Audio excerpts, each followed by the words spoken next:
지난주에 15절까지 하고 갔나요? 안 하고 갔나요? 저는 접혀있기는 15절까지 접혀있거든요. 15절부터 시작을 하면 되는 거죠. 네.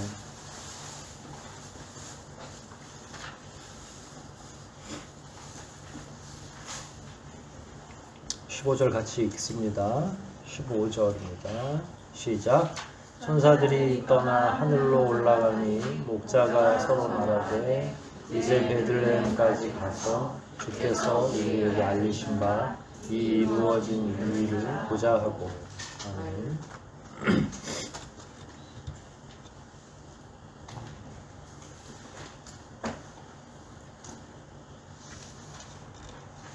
목자들이 천사에 대한 경험, 일종의 예수 탄생에 대한 고지를 듣고 나서 굉장히 충격에 들어갔겠죠.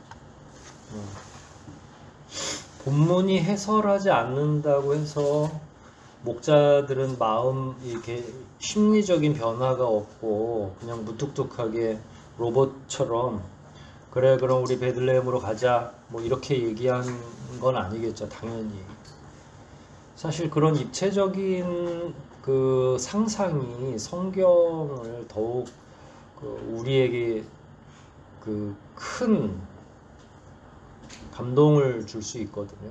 상상력이 배제된 상태에서 성경을 읽는 건 되게 불행한 일입니다. 그래서 성경을 읽으실 때 항상 그 당시의 배경이나 그래서 제가 주로 예배 시간에 거의 뭐 한 5분의 1 정도는 그 정보를 제공해 드리는 것 같아요. 그 당시 상황이 어떠며 문화가 어떠며 정치 종교적인 그 배경은 어떠하며 왜냐하면 그런 걸 알아야 그 제자들이나 혹은 이렇게 등장하는 사람들의 그 생각, 심리적인 부분, 느낌, 감정, 정서 이런 것들을 이해하고 그래야 성경이 우리에게도 뜨겁게 이게 다가오기 때문에 그렇습니다. 천사들이 하늘로 떠났다고 표현이 되어 있고요. 목자들이 서로 말했죠. 이 본문은 뭐 어떻게 보면 굉장히 단순해 보이죠.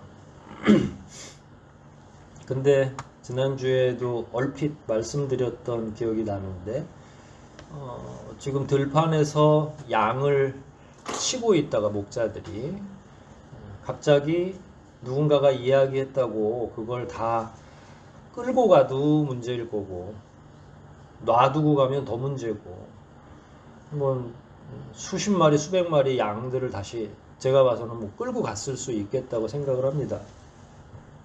쉬운 일은 아니죠.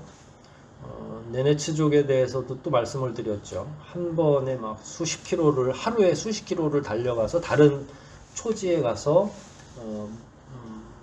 목양을 하는 거죠. 여기도 마찬가지예요. 뭐 저만 유대 땅을 다녀왔으니까 제가 얘기를 해야 되겠네요. 유대 땅은 풀이 있는 곳이 있습니다. 그런데 마치 멀리서 보면 밥 공기를 엎어놓은 것처럼 이렇게 계속 그 산들이 있어요. 둔덕이 있는데 거의 운동장에 깔려있는 굵은 모래 아시죠? 그러니까 그런 방식으로 이렇게 보면 우리나라처럼 뭐 강원도나 이런 데 가면 산이 있고 숲이 있잖아요. 그런 게 거의 없이 전부 다 눈에 보이는 저 지평선까지가 그냥 다 흑산 같은 느낌인 거예요. 근데 그런데도 또 오묘하게 그 사이사이에 작은 풀들이 있고 그거를 이렇게 먹는 거죠. 고대 유대인들 뿐만 아니라 목양을 하던 사람들은 집으로부터 일주일, 이주일씩 막 이렇게 떨어져서 계속 목양을 해야 되는 거고요. 보통 한 번 털 깎기를 나가면 일주일씩 잔치를 합니다. 왜냐면 이제 그게 마지막 한 해의 목양의 농사가 끝나는 거니까 털을 깎아서 그걸 뭐 이용한다든지 하면서 이제 다시 귀향하고 또 적절히 있다가 뭐 한 일주일, 이주일 있다가 또 나가야 되겠죠. 왜냐면 집 근처에는 더 이상 없으니까. 그게 이제 반복적인 일이라면 사실 목자들에게 즉각적으로 돌아서 베들레헴으로 간다. 이거는 어디에 본인들이 위치하고 있든지 쉬운 일은 아니에요. 그야말로 사람이 불러도 가기 어려운 거고요. 초자연적인 이런 요청을 이 사람들은 생전 처음 듣도 보도 못한 그런 경험을 한 거고, 그것에 대해서 응대하는 건 마치 오늘날 우리가 예수님의 부르심을 받아서 예수님이 우리를 초대하고 성령의 인치심을 받든 하나님의 음성을 들은 상황이든 이렇게 전향적으로 돌아설 수 있는데, 실제로 이렇게 삶의 현장에 있을 때 전폭적으로 자기 삶을 변화시키는 게 가능할까? 그건 어느 정도의, 이 사람들에게 있어서 어느 정도의 그 리스크를, 그 위기나 혹은 그 반대의 급부를 감당해야 되는 일일까는 좀 더 우리가 깊이 묵상을 해볼 필요가 있죠. 한 구절에 그런 내용들이 다 포함이 되어 있는 거예요.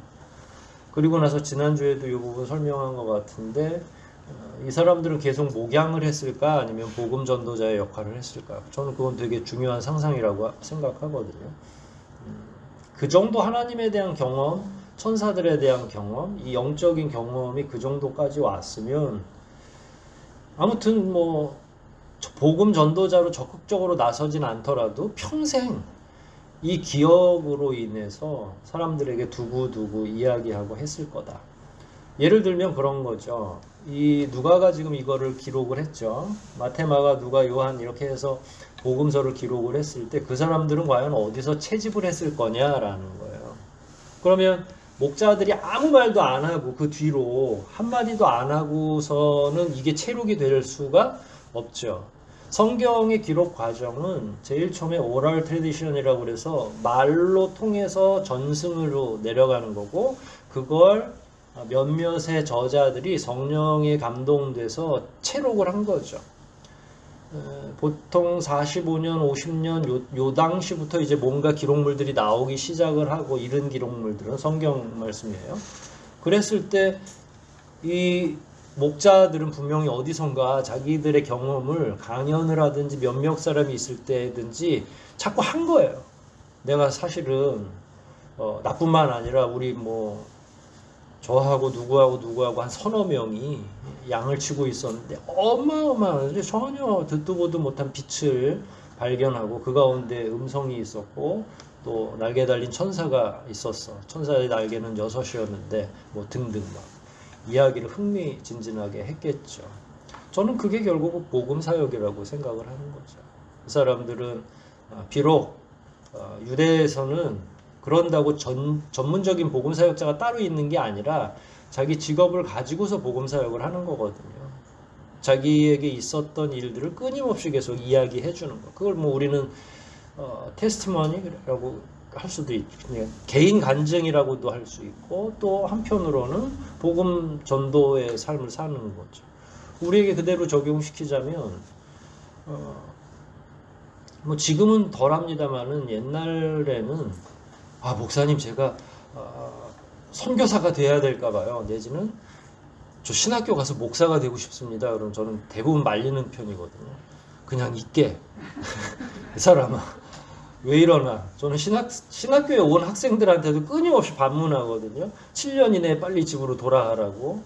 근데 7년을 벗어나서 계속 하는 분들은 저는 환영해요. 근데 그 기간 안에 버티지 못하면 짐 싸가지고 가는 게 자기와 그 사람에게 붙어 있어야 할 양들을 위해서 되게 좋은 일이죠. 그걸 버티지 못하면 그 이후에 7년에 수십갑절이 되는 사역을 해야 되는 건데, 그러면 그렇게 해서 이 시대에도 여전히 뭔가 자기의 개인적으로는 하나님을 경험한다는 거죠. 간증이 생기는 거죠. 나음을 입을 수도 있고 하나님의 음성을 들을 수도 있고 현몽을 할 수도 있죠. 꿈에 주님의 음성을 들을 수도 있습니다. 저는 하나도 부정하고 싶지 않아요. 하나님의 초자연적인 역사는 제가 부정한다고 없어지거나 말한다고 없는 게 생기거나 이러진 않으니까 이 시대에도 여전히 누군가에게 이렇게 현몽하고 천사가 등장하실 수도 있죠. 그런데 그때마다 여러분들이 전적인 사역자가 되실 필요는 없어요. 하지만 살아가는 동안 여러분들이 보고 느꼈고 여러분들이 체험했던 여러분 스스로의 변화에 대해서는 얘기할 필요가 있는 거죠. 진지하게. 그게 복음 전도인 거예요. 전도의 기간을 따로 정해서 우리가 친절을 베풀기도 하고 교회 기념품을 갖다 주기도 하고 교회 소식지를 주는 것도 되게 좋은 전도 방법이지만 삶을 나누는 것 이상의 좋은 방법은 저는 없다고 생각해요.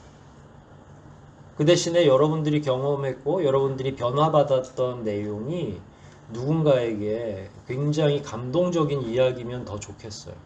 뭐 천사를 봐서 감동이 아니라 우리들의 경험이 감동이 되는 건 정말로 생생해야 되고 또 내가 어떻게 변했는지 나의 변화에 대한 명확한 이야기를 해줄 수 있다 그러면 그게 사실은 지금 목자가 즉각적으로 반응하고 떠나고 후일 우리가 상상컨대 이런 분들이 나중에 자기의 이야기를 했고 그 누가가 또 지혜롭게 듣고 그대로 성경에 기록을 한 거죠. 그러니까 이분들은 이 목자들은 당일에 가서 예수 그리스도를 면전에서 뵙는 것도 너무 잘하고 중요한 일이지만 그 이후의 삶을 이렇게 눈 감고 상상해 보면 분명히 이거는 끊임없이 계속 자기들을 통해서 재생산됐을 거다. 근데 굳이 안 한 뭐 확대해가지고 거짓말을 여기다 썼을 리는 없고 그리고 그 이야기를 듣는 사람마다 그게 그 십자가에서 돌아가셨던 예수란 말이야? 뭐 이렇게 소문은 이미 그 이전에 파다하게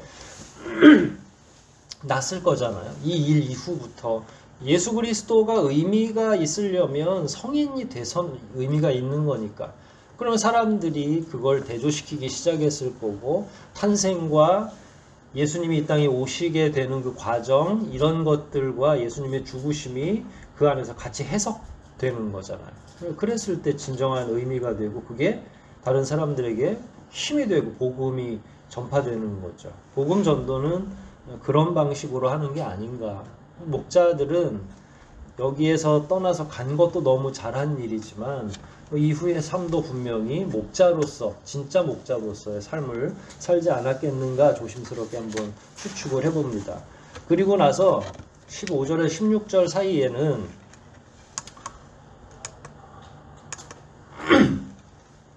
시간적 간격이 드러나지 않죠. 갔다고 했지만 바로 또 다음 장소로 이동이 됐어요. 16절 읽어볼게요. 같이 읽을게요. 시작.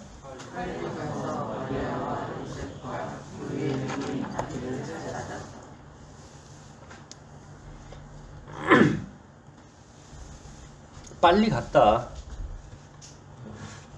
이런 부사들이 되게 중요할 때가 있죠. 사실은. 글 쓰는 사람들은 이런 용어를 그렇게 많이 쓰지 말라고 이야기를 하지만 실제로 성경은 이런 용어들이 의외로 동작을 나타내거나 그 사람들의 신앙적인 자세, 마음 자세를 나타낼 때가 많아요.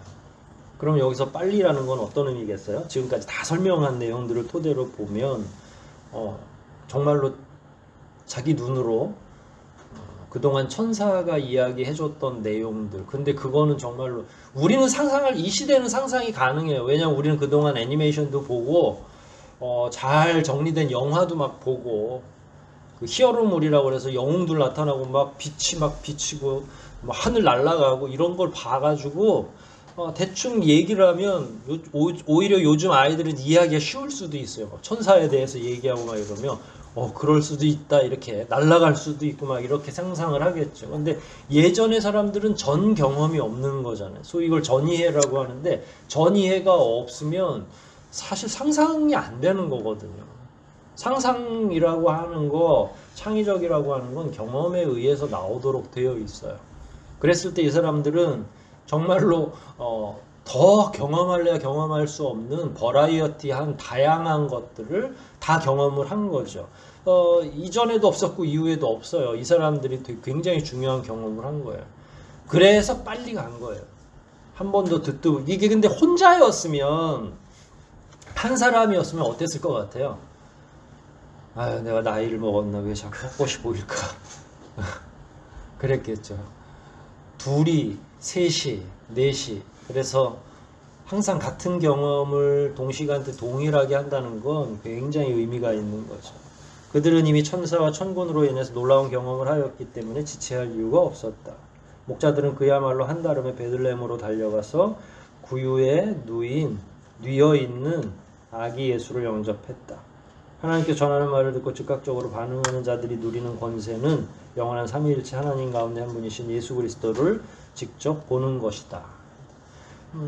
이 마지막 직접 본다라고 하는 것도 굉장히 의미가 있는 거죠. 예수님의 탄생 과정에 직접 이렇게 본 사람이 열 손가락 안에 꼽히는 거죠. 이 목자들과 소위 동방박사라고 하는 분들, 그 다음에 시므온과 안나, 뭐 요 정도. 그리고 그 다음에 뭐 이제 점점 성장하면서 여러 사람들하고 보는 거죠. 근데 예수님이 이 땅에 오셨을 때에 뭐 그 아이가 예쁘든 밉든 이런 게 아니라 그 자체 예수님을 맞아들이는 그 자체가 그 영적인 의미로는 뭐 어마어마한 거죠. 이거는 그냥 우리가 이 땅에 태어나서 예수를 믿겠습니까? 네, 믿겠습니다 하는 언어로서의 영접과는 이게 차원이 완전히 다른 거죠. 진짜 보는 거. 몇 번이나 제가 반복했었는데 저도 그런 꿈을 한때 꿨었어요. 예수님 꿈에라도 한번 이렇게 만났으면 얼마나 좋을까. 한번 그냥 반에 얼굴을 좀 뵙고 싶다.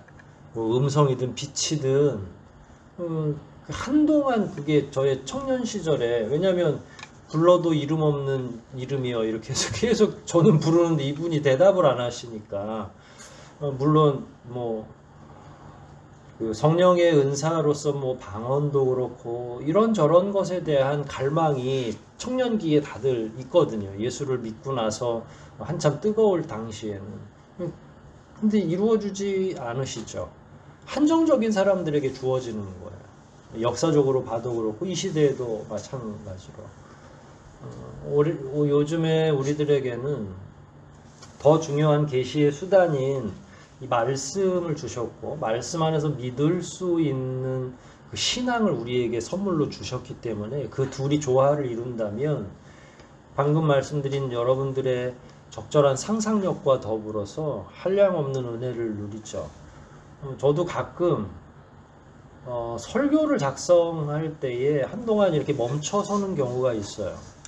이제 그 본문에 그 굉장히 깊이 들어가면 그 상황이 이해가 되고 그 상황 자체에 제가 막 몰입이 되고, 그래서 정신이 나간 건 아니고 그래서 한참 울기도 하고 감격이 되기도 하고, 말씀이 우리 안에 들어온다는 건 그런 의미겠죠. 저는 그래서 이 시대에는 말씀으로 하나님이 우리를 감동시켜 주시고 말씀으로 우리를 만나 주시고 계신다라고 확신하고 있고, 그런 면에서 성경도 바꾸려고 하는 거예요.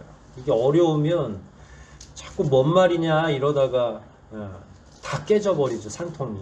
전 여러분들이 읽으면서 그런 작용들이 좀 일어나면, 이걸 진작에 제가 더 빨리 결단을 했으면 날로 먹는 목회가 조금 더 빨리 왔을 텐데, 그럼 여러분들이 막 성경을 막 다 알아. 그래서 이제 제가 막 설교하는데 막 꾸벅꾸벅 졸기도 하고 막 팔짱 끼고 저건 아닌 것 같은데 막 이러면 제가 진짜 설교할 맛이 날 것 같아요. 진심이에요.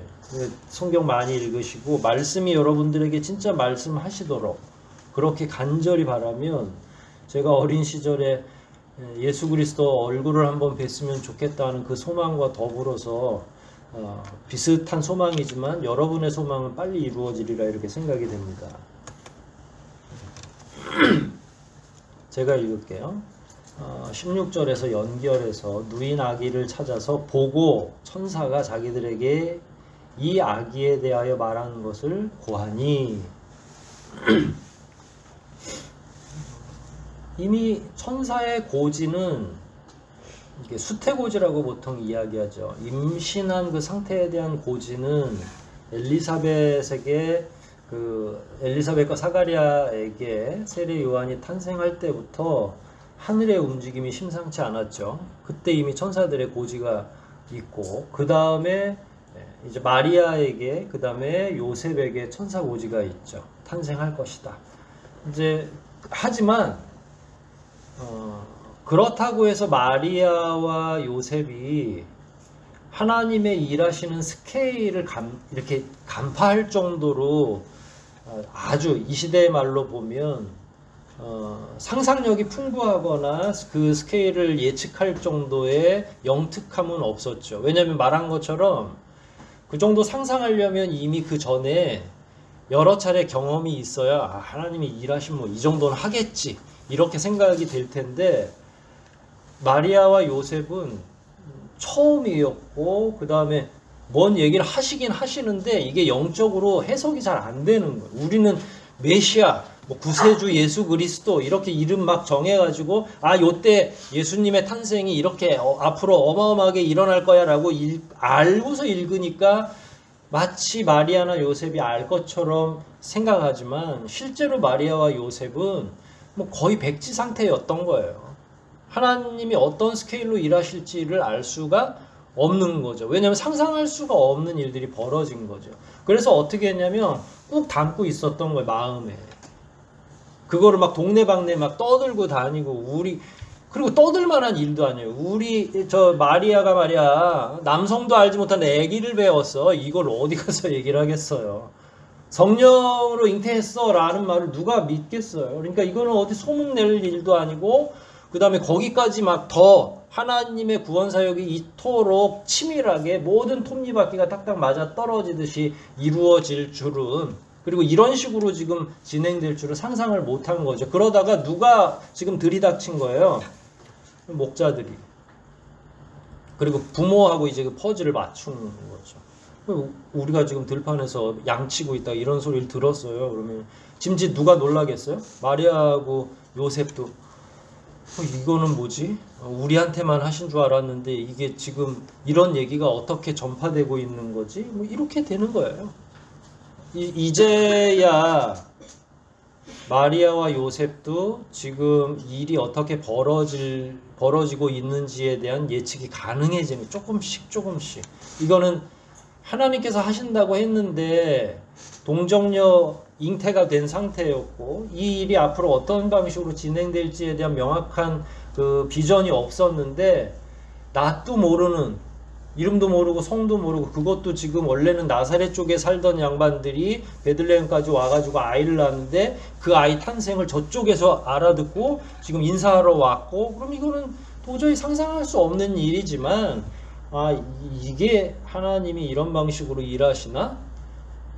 이거는 보통 인간의 상상을 초월하는 일들이 앞으로 일어나는 건가? 이렇게 정도는 예측할 수 있었으리라 생각하는 거죠. 그래서 물론 요셉이나 마리아는 그 정확한 의미를 모른다 해도 이전까지의 경험으로 인해서 조금은 추측할 수 있었을 것이다 라는 거죠. 근데 완전한 건 언제 할까요? 마리아는 예수 그리스도의 십자가 사건에서 이제 완전하게 알 수 있겠죠. 요셉은 그 전에 하나님의 부르심을 받는다고 하니까 그렇게 되면 하나님이 정말 우리에게 원하시는 게 그거인가 라고 하는 거. 그거를 미켈란젤로인가요? 조각해가지고 지금 있죠.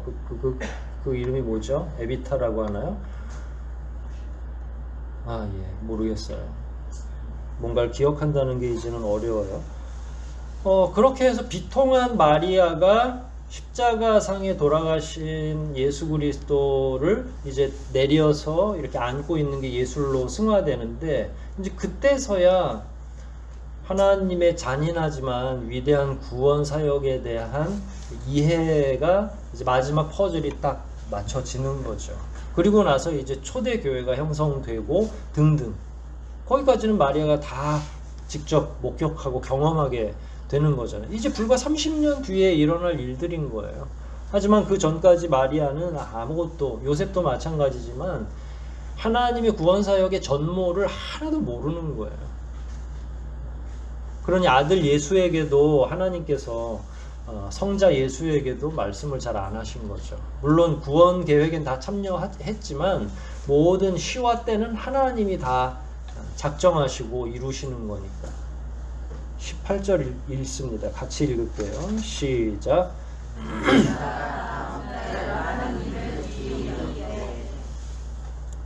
마리아, 그 다음에 요셉.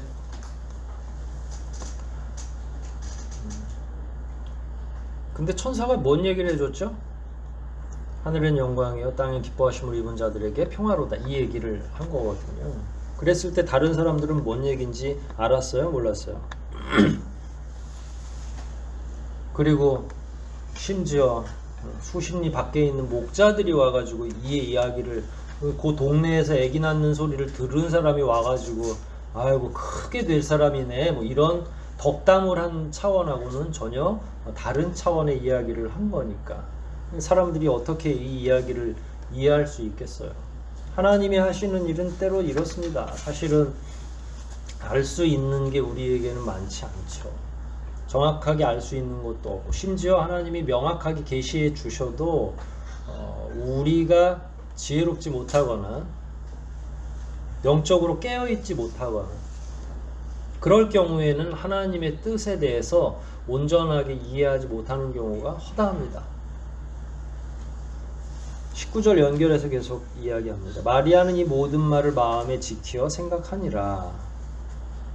육신의 어머니인 마리아는 이런 말들을 염두에 두고 있었죠. 왜 그러냐면 이미 현몽할 때부터 계속 마리아는 이상한 일 투성인 거예요. 가장 큰 이상한 건 자기가 남자를 알지 못하는데 아이를 잉태했다는 거예요. 그러니까 마리아는 참 괴로운 시간을 많이 보냈겠죠.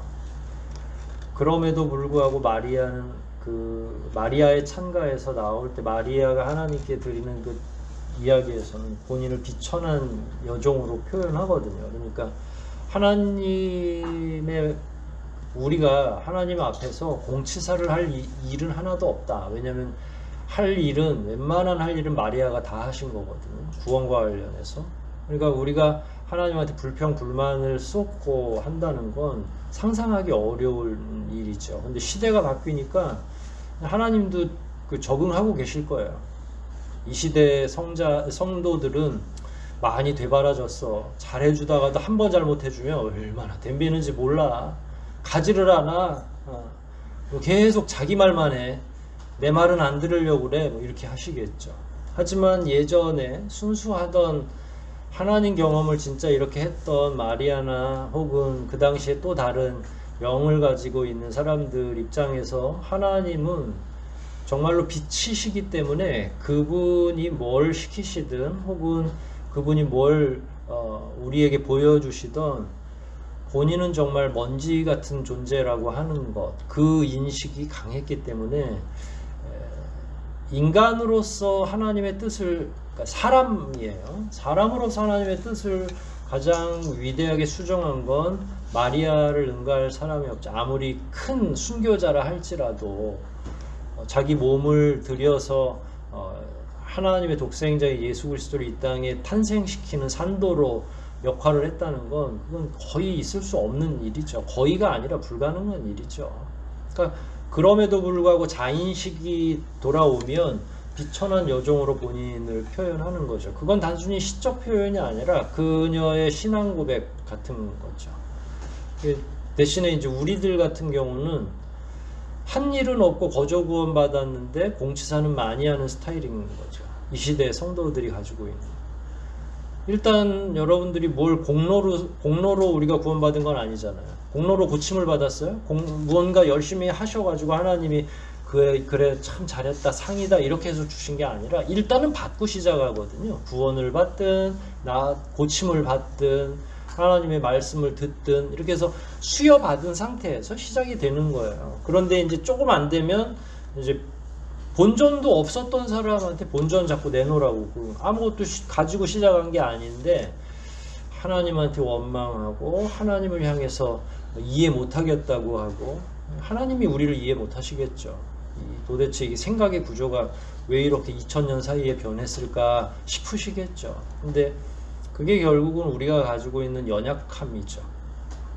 그거는 말씀을 깊이 묵상하지 않아서 생긴 일이라고 저는 생각을 해요. 우리가 만일 성경에 나오는 아브라함도 그렇고 뭐 실수가 잦죠. 모세도 그렇고 다 실수가 잦은 인생들입니다. 그 사람들을 우리가 뭐 영웅시할 필요도 없죠. 때로는 우리보다 더한 실수를 하기도 하죠. 하지만 그럼에도 불구하고 그 사람들의 자인식은 또렷했어요. 하나님 앞에서 본인들이 어떤 사람이라는 걸 너무나 잘 알죠. 민족의 위대한 지도자라고 해도 모세는 하나님 앞에만 가면 쩔쩔매는 거죠. 뭐 쩔쩔맬 수밖에 없잖아요. 근데 이게 어떻게 보면 정상인데 오늘날 우리들은 굉장히 못된 막내 아들 같은 느낌인 거죠. 투정 부리고 하나님 앞에 되바라지게 행동하고 말하고 수틀리면 교회도 안 나오고 수년 수개월씩 하나님을 저버리기도 하고, 저는 우리가 이 부분과 관련해서는 고민하고 묵상해야 될 부분이 많이 있다고 생각을 해요.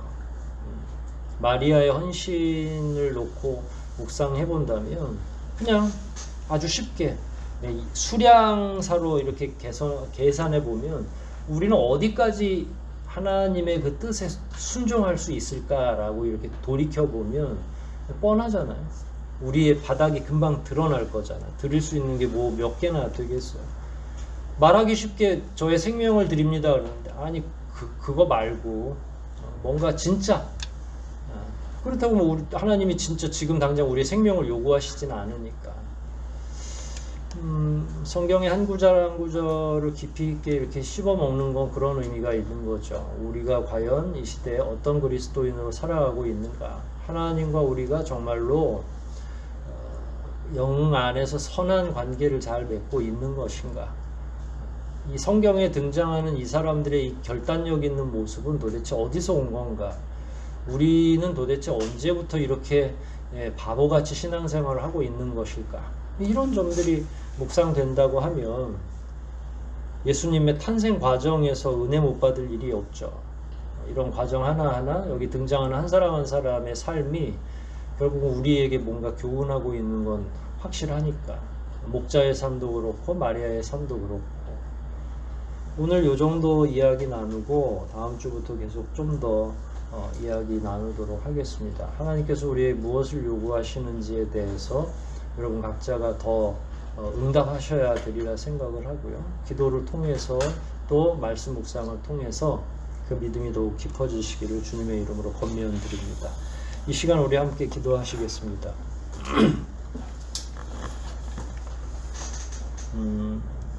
그저 옛날 이야기처럼 그런 상상력을 구하는 게 아니라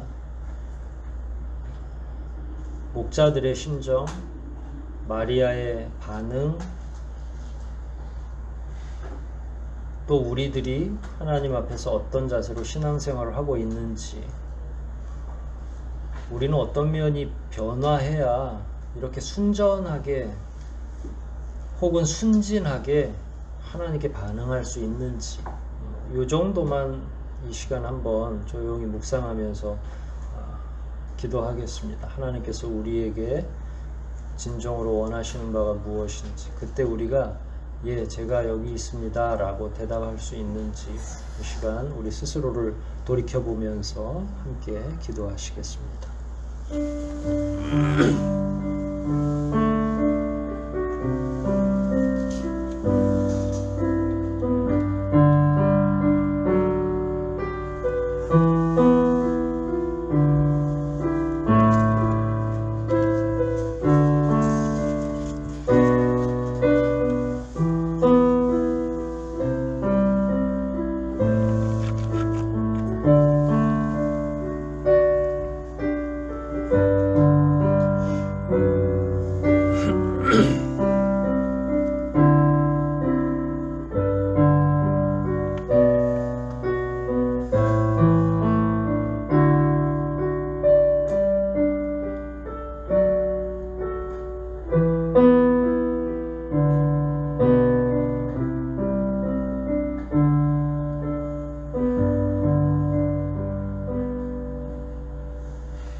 하나님 아버지,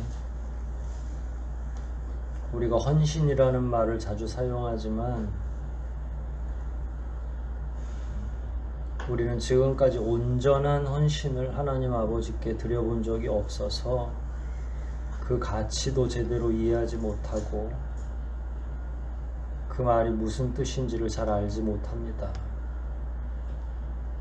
성경을 읽으며 목자들이 보였던 그 즉각적인 반응도 더 깊이 묵상하게 도와주시고, 하나님의 그 놀라운 하지만 예측할 수 없는 두려운 계획을 자기를 통해 이루어도 좋겠다고 하나님 앞에 나섰던 그 어린 여종 마리아의 심정을 저희들이 잘 헤아리게 도와주시옵소서. 다른 이들의 구원을 위해서는 누군가 이처럼 위대한 헌신과 결심을 하지 않으면 이루어지지 않는 것을 저희가 압니다. 이 지역에서 또 우리 가족들 사이에 우리가 오늘 배웠던 이런 사람들의 헌신을, 자기 희생을, 하나님 앞에서의 순전함을 잘 배울 수 있도록 도와주시옵소서. 한 주간 내내 바울의 권면을 들은 데살로니가 교우들의 삶의 변화를 예측하게 도와주시고, 한 주간 내내 들판에서 달려온 목자들의 그 마음을 헤아리게 도와주시고, 한 주간 내내 마리아의 선뜻 희생했던 그 마음을 저희들이 잘 헤아려 아버지 앞에 더 가까이 가는 이번 한 주 되게 도와주시옵소서. 돌아가는 발걸음들을 인도해 주시고, 이번 주도 여전히 강건케 보호하여 주시고, 어디에서 어떻게 살아가고 사역하고 생활하든지 하나님께서 우리 교회 식구들 잘 보살펴 주셨다가 다시 함께 모여 예배하는 그날까지 인도하여 주시옵소서. 모든 것 주님께 의탁을 드리오며 우리를 구속하신 예수 그리스도 이름 받들어 감사하며 기도하옵나이다. 아멘. 하늘에 계신 우리 아버지여, 이름이 거룩히 여김을 받으시오며 나라의 임하옵시고 뜻이 하늘에서 이룬 것 같이 땅에서도 이루어지고, 오늘날 우리에게 일용할 양식을 우리가 우리에게 죄 지은 자를 사하여 주는 것같이 죄를 사하여 주옵시고, 우리를 시험에 들게 하지 마옵시고 다만 악에서 구하옵소서. 내게 나라와 권세와 아버지께 영원히 있사옵나이다. 아멘.